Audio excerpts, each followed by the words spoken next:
Welcome back to the Midnight Mystery Archive, and I want to take a few minutes to talk about something that actually wasn't in the original plan for this Amy Bradley series. When I sat down to map out the Amy Bradley episodes, I knew what the spine of the series needed to look like. The ship, the investigation, Royal Caribbean, the FBI, the sightings, the theories, the evidence, 12 episodes. A beginning, a middle, and whatever the end of a 28-year-old open case can look like. What I didn't fully anticipate was the people, not the names in the record. I knew most of those going in. I mean, the people who are still here, still carrying what they saw, what they know, and what they were a part of, still willing to sit down and talk about it on the record and in depth. Witness Wednesday wasn't actually the original plan. About 6 months ago, I started developing a separate podcast concept called Firsthand. It was a standalone show built entirely around people with direct,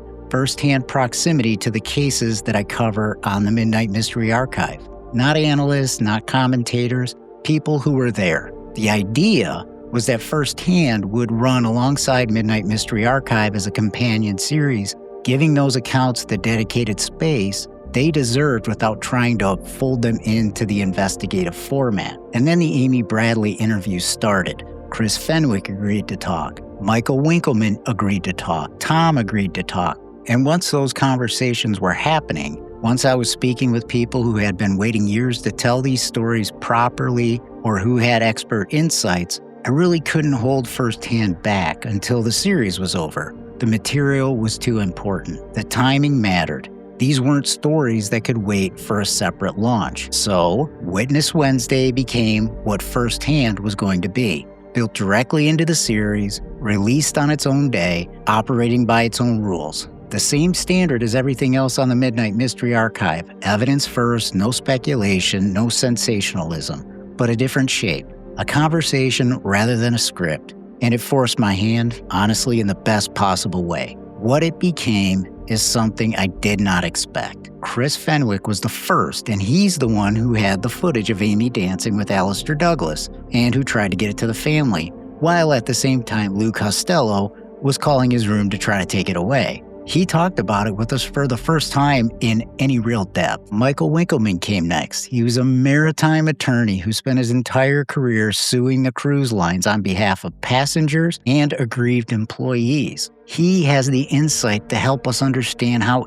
cases like Amy's fall through the cracks and what it would actually take to close those cracks. Tom, Amy's boyfriend, the man who gave her the blue-faced watch before she boarded the cruise. The watch David Carmichael described independently on a beach in Curacao 5 months after she disappeared. Tom talked about who Amy was in the months before she vanished. Not a case, not a headline, but a person. Jim Carey, the Bradley family's private investigator who came to the case through his work on the Natalie Holloway investigation and has been on the ground in Curacao chasing leads that the FBI left on the table, who sat across from Herman Goylo in a Starbucks, who got a chess game texted to him on the way to the airport and then got blocked. Lori, one of the 2 young women who watched Amy and Douglas go up in that glass elevator on March 24, 1998, and watched him come back down alone, who reported it to ship security, who was told by an FBI agent that she was nothing more than a drunk little rich white girl on vacation, who has carried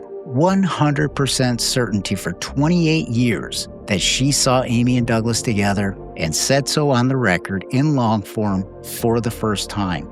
Then, of course, we have David Carmichael, the Canadian engineer on an isolated beach in Curacao in August '98 who noticed a woman with tattoos and a blue-faced watch and a man who stared him down, who sent a photo to his diving buddy without any context and got back, "That's the girl from the beach." Pretty powerful stuff. On Wednesday, we've got Judy, a tourist in Barbados in March of 2005 who walked into a department store restroom, heard men's voices where they shouldn't have been, and asked a woman her name, who softly replied, Amy. 7 people, 7 conversations, each one something the series could not have been without. Here's what I've learned from all of them. The official record of a case is not the complete record. It is the record that institutions choose to create and preserve. The complete record lives in the people who are there, who saw something, who did something, who couldn't forget something, and who are still willing to tell it. That is what Witness Wednesday was built to capture, not to replace the investigative work, to sit alongside it and fill in the dimensions that documents alone cannot. The Amy Bradley series will end, but Witness Wednesday will not. There are other cases, other people carrying things they haven't been asked about in the right way at the right length with the right standard applied. Cases where the official record is thin and the human record is rich. Cases where the difference between what was documented and what was witnessed is exactly the kind of gap this format was built to close. I'm not ready to name those cases yet, but I do have them plotted out, and they are coming. For now, thank you to every person who has sat down with us for this series: Chris, Michael, Tom, Jim, Lori, David, Judy, and all the others who are going to be coming next. You gave this series something no amount of research could have produced, and you did something extremely important for Amy and her family. If you have information about Amy Bradley's disappearance, contact the FBI at 1-800-CALL-FBI or submit a tip at tips.fbi.gov. The FBI reward is now $100,000. During the full run of this series, 100% of commissions through our Invisaware Personal Safety Partnership go directly to the Bradley family's GoFundMe. Links are in the show notes, along with links to AmyBradleyIsMissing.com and the Amy Alerts petition. Come follow the Midnight Mystery Archive on X, as well as give us a rating on Apple Podcasts and Spotify. It does so much to bring new listeners to the show and new ears to Amy's story. Witness Wednesday with Judy coming up, and episode 9 on Friday. We'll see you next time.